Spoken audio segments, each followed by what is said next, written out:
Hello and welcome to the Seaside Quilt pattern. This is a multi-use pattern that you can make various sizes of triangles to make larger or smaller hexagons. Join as you go. You can make them into a table runner, a blanket, and so many different projects. So I am going to show you how to work one of the triangles and how to join them all together. You will need to have the written pattern for this. This video tutorial is not a complete tutorial. So as was stated, you can make whatever size triangles you wish. The sample in the written pattern was using a starting chain of 22. So that's what I'm showing you on this video.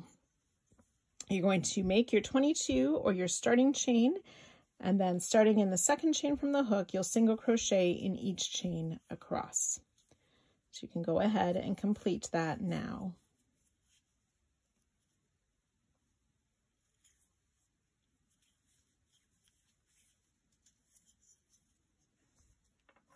So you'll have one less single crochet than you chained, so I have 21 single crochet. So we're going to turn. I just make my loop on my hook a little bit longer. And instead of working in that first stitch, we're going to start over in the next stitch, the second stitch from hook, and single crochet in each stitch across.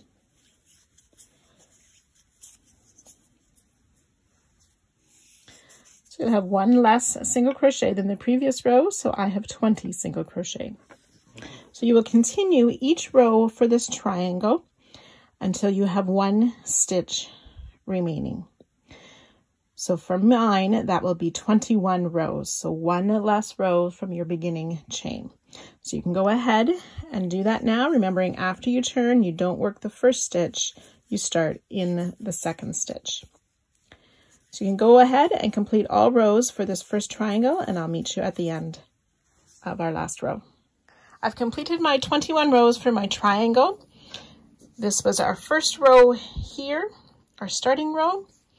We did the 21 rows ending at the top with one stitch remaining. If you're using more than one color, you will fasten off at this point and join our second color. Our second triangle, we worked on the edge or the side of this first triangle. So this was our first row of single crochet here, and our ending peak here will turn sideways to work a stitch in each of the 21 rows on this side to start our second triangle.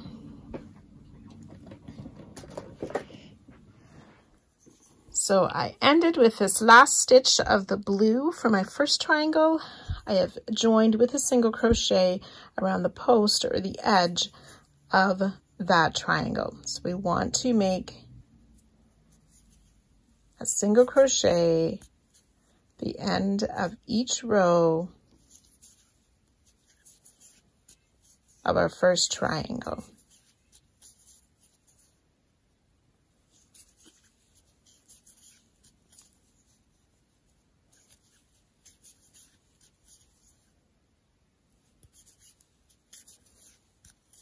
So I have my 21 single crochet worked down the side edge of my first triangle.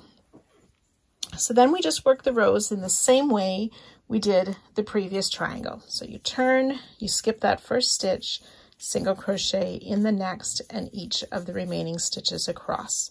And you'll do that for each row. And again, at the end of triangle 2, you can fasten off and join a new color. However, you have decided to lay yours out with colors. So I'll have you work these first 5 triangles, joining as I just showed you for each additional triangle.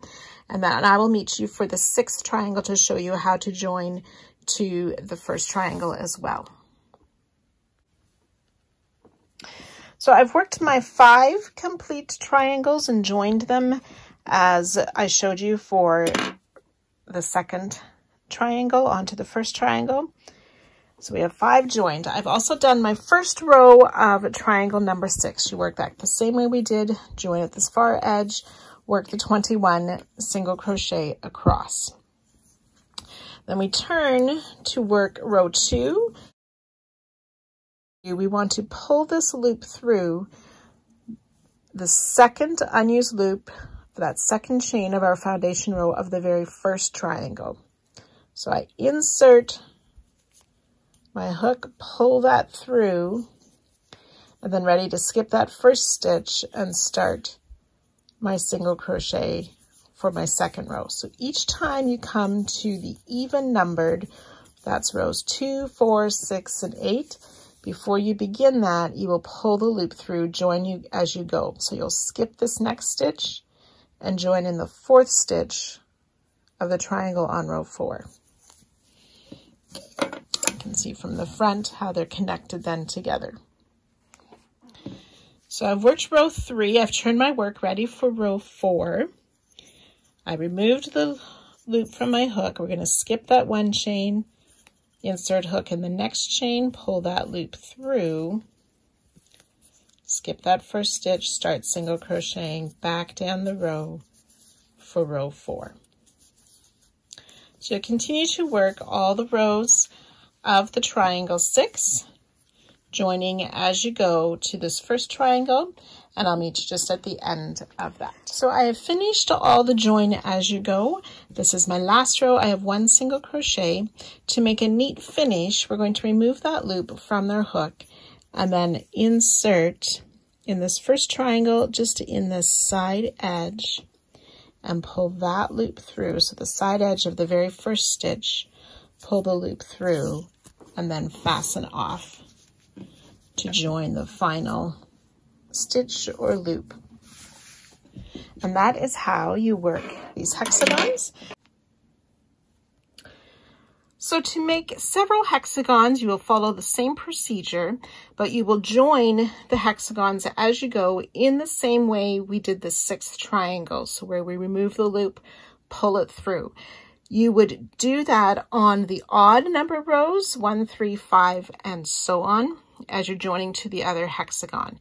On the 6th triangle, we did the even number rows, 2, 4, and 6, but it's worked in the same manner. So if you follow the written pattern, it will give you a little bit more guideline on how to join these hexagons together, and also talks about doing a half hexagon to fill in if you want a straight edge. So do be sure to get the pattern as well, and hope this helps. Can't wait to see your projects.